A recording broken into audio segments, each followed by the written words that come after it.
Klarifikasi yayasan soal 3 murid TK dikeluarkan karena ortu beda pilihan bupati, pemilik anggota DPR.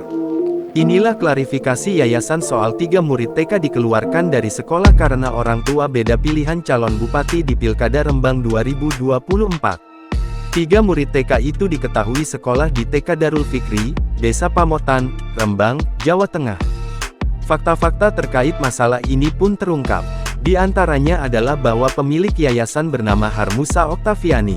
Ia merupakan anggota DPR RI Dapil Jateng 3 Rembang, Blora, Pati dan Grobogan dari Partai Demokrat.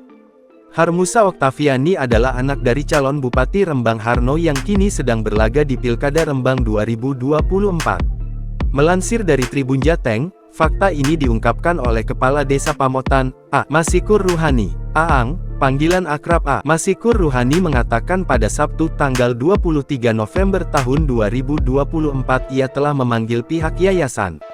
Sehingga ia punya gambaran kronologi peristiwa ini. Menurutnya Yayasan TK Darul Fikri memang meminta tolong kepada orang tua murid untuk mencoblos paslon Bupati dan Wakil Bupati Rembang nomor 2 Harno Hanis.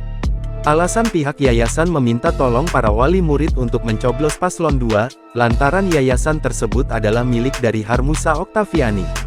Namun karena ketiga ortu tersebut menyatakan tidak bisa membantu, mereka memilih untuk mengundurkan diri dari sekolah, dengan alasan beda pilihan politik. Aang mengaku juga melakukan klarifikasi ke pihak yayasan untuk mengkonfirmasi terkait keluarnya 3 murid tersebut.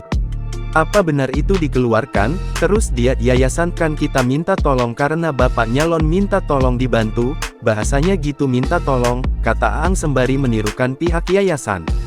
Sekolahnya Harmusa kayaknya, anaknya yang di DPR RI yang punya yayasan, tidak ada apalagi Mas Harno sampai mengeluarkan. Ya enggak lah, ngopeni pilihan ini sudah pusing. Fokus ke pilihan, sambungnya. Aang mengakui, belum melakukan mediasi dengan 3 wali murid yang bersangkutan.